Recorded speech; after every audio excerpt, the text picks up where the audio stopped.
Oke, halo teman-teman. Di video kali ini saya akan menjelaskan terkait tugas 2 dan tugas 3 yang sudah teman-teman kerjakan sebelumnya.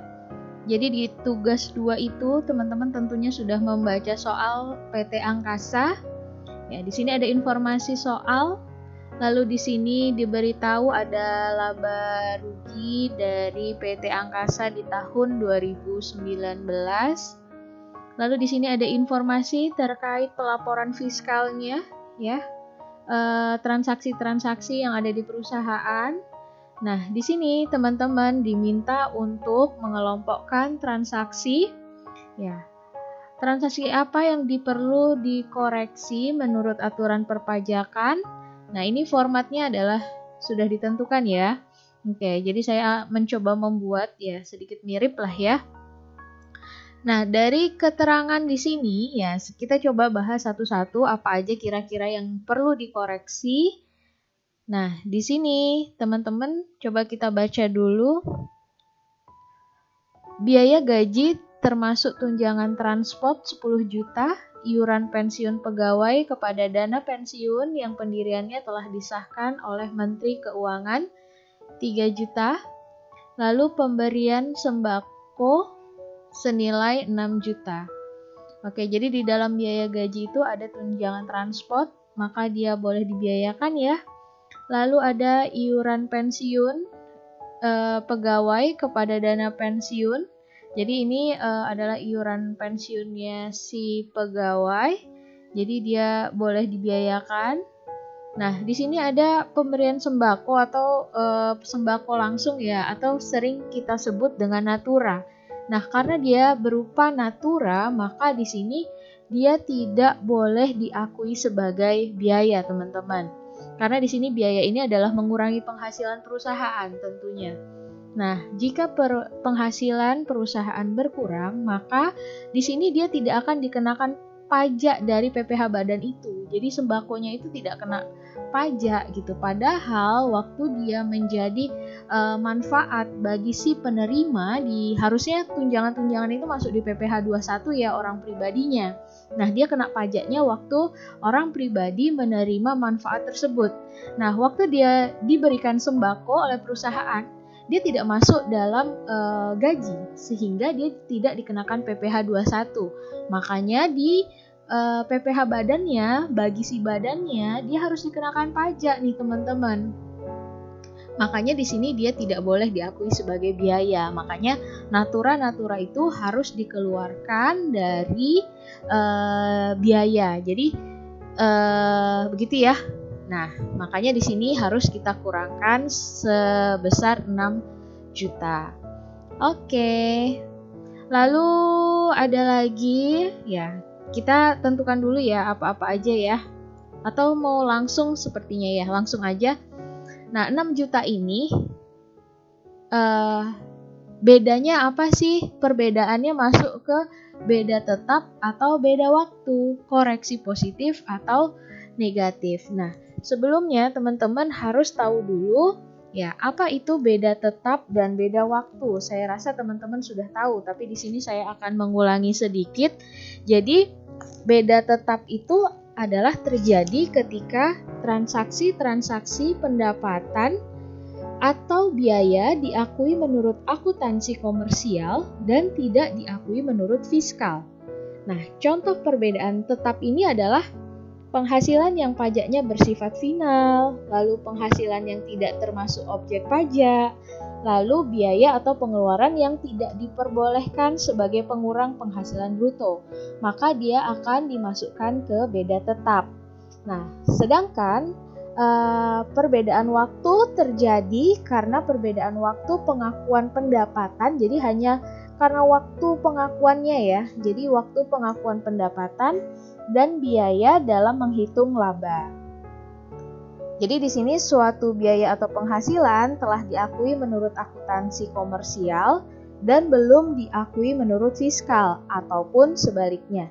Nah, contohnya di beda waktu ini adalah pengakuan piutang tak tertagih, penyusutan harta berwujud, amortisasi, lalu terkait dengan penilaian persediaan. Jadi ini hanya waktu. Oke, mungkin ada istilah-istilah lain ya. Kalau beda waktu ini seringnya disebut time difference. Nah, sementara kalau beda tetap ada yang menyebutnya permanent difference. Ya, oke. Jadi kalau dari keterangan yang nomor 1 ini karena memang benar-benar tidak akan diakui lagi ya di periode berikutnya, maka di sini tergolong ke beda tetap. Oke. Nah, selanjutnya ya yang di B. Di B ini adalah biaya telepon untuk pribadi pemegang saham sebesar 1.200.000. Oke, karena ini adalah terkait kepentingan pribadi, maka bagi perusahaan tidak boleh diakui sebagai biaya ya. Jadi kita harus koreksi. Jadi di sini ada pengurangan biaya telepon ini sebesar 1.200.000 dan di sini bedanya adalah tergolong beda tetap. Di next periode dia tidak akan boleh diakui sebagai biaya waktu pelaporan pajaknya. Oke, saya singgung sedikit lanjut yang tadi terkait koreksi positif dan negatif ya. Tadi kita hanya beda tetap, beda waktu. Nah, saya belum menyinggung positif dan negatif. Jadi, intinya pada saat koreksi positif ini adalah menambah laba sehingga menyebabkan pajak yang dibayarkan menjadi bertambah. Jadi, koreksinya adalah positif. Sementara koreksi negatif adalah apabila menyebabkan laba berkurang yang menyebabkan pembayaran pajak juga berkurang, teman-teman. Balik lagi ke Natura tadi yang 6 juta tadi sudah deal ya, beda tetap. Lalu koreksinya adalah tentu karena mengurangi biaya, labanya bertambah ya, koreksinya adalah positif. Nah, sedangkan terkait biaya telepon ini untuk pribadi ya, kepentingan pribadi, bedanya adalah beda tetap. Oke, beda tetap, koreksinya adalah ya karena dikeluarkan dari biaya, laba bertambah, maka koreksinya adalah koreksi positif. Bisa ya teman-teman begitu. Oke, kita lanjut ke yang C.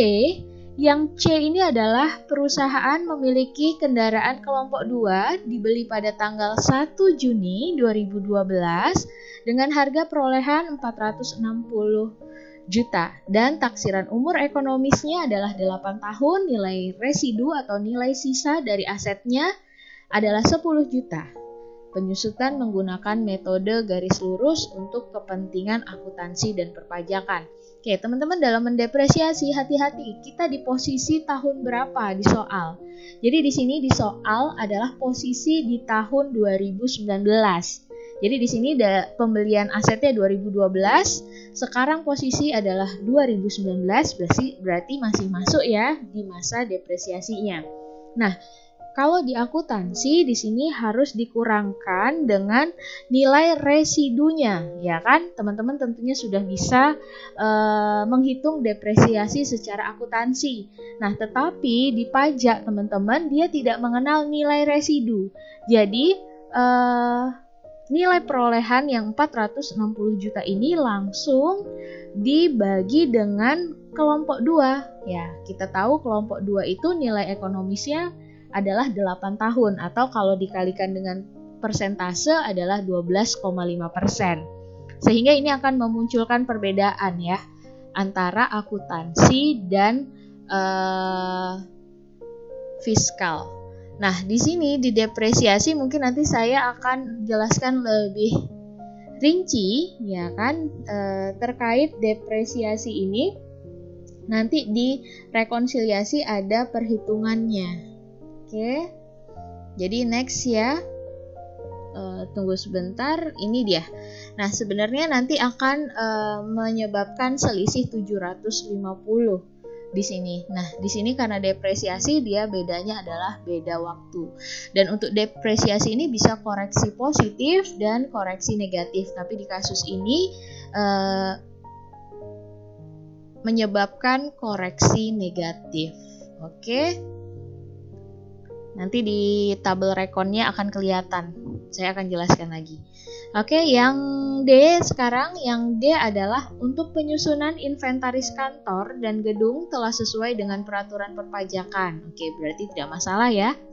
Lalu yang E, Dalam biaya sumbangan terdapat pemberian sumbangan untuk acara 17 Agustus sebesar 1 juta dan sumbangan untuk fasilitas olahraga untuk kelurahan dan penduduk di sekitar perusahaan 1.500.000. Oke, di sini ada sumbangan-sumbangan yang boleh diakui ya teman-teman, tentunya sudah tahu aturan itu.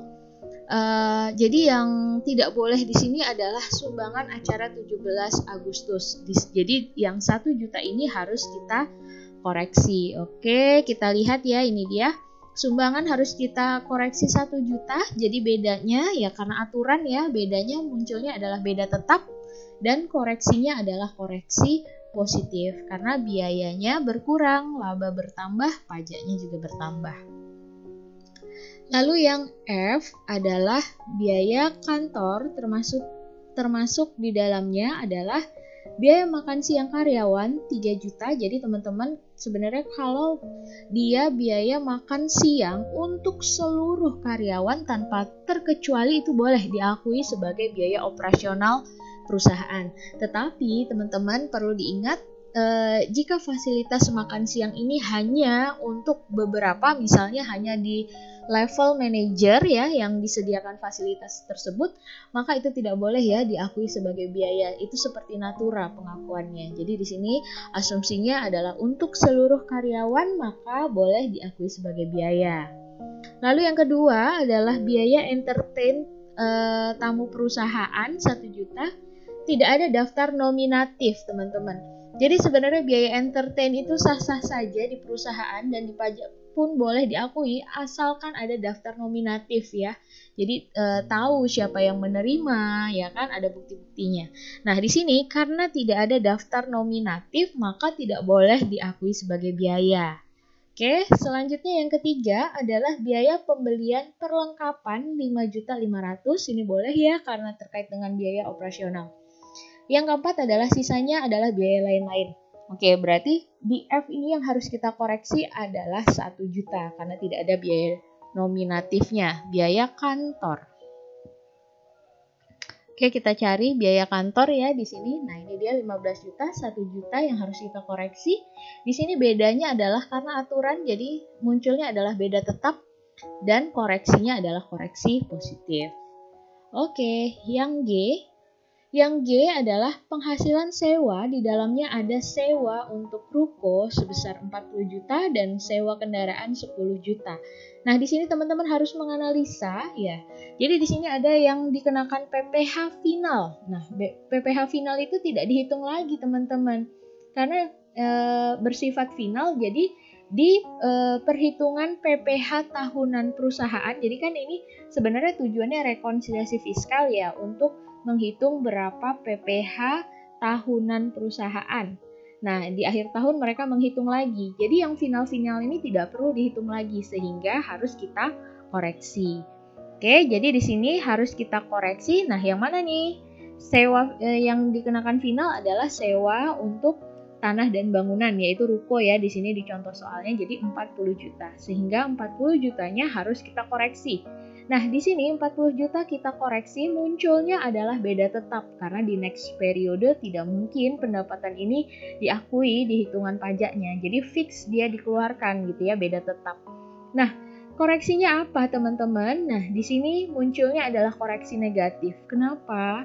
Ya, tadinya kita punya penghasilan ya, ternyata penghasilannya tidak boleh diakui di hitungan penghasilan untuk menghitung pajak tahunannya. Jadi di sini penghasilannya berkurang, maka labanya berkurang, maka pajak yang harus dibayarkan juga berkurang. Sehingga koreksinya adalah koreksi negatif. Oke. Lanjut yang H, pajak atas bunga penghasilan deposito bank di Malaysia sebesar 15%. Nah, ini tidak perlu dikoreksi ya, karena nanti sebenarnya kaitannya adalah dengan PPh pasal 24. Cuman kita belum menganalisa, mungkin itu di latihan 3. Oke, jadi seperti itu teman-teman. Oh, ada satu lagi ya terkait sebenarnya selain kita menganalisa dari informasi soal ya, ini kan informasi soal ya, kita juga harus melihat nih list dari biaya-biaya yang ada di perusahaan. Kita analisa satu-satu, apakah dia boleh diakui sebagai biaya, takutnya tidak ada di informasi, ya kan? Nah, kita lihat di sini biaya-biayanya apa kira-kira yang tidak boleh diakui sebagai biaya dalam menghitung laba fiskal, ya. Kita lihat di sini penyusutan boleh, inventaris listrik, PBB boleh, ya. Nah, di sini pajak bumi dan bangunan ini boleh diakui sebagai biaya.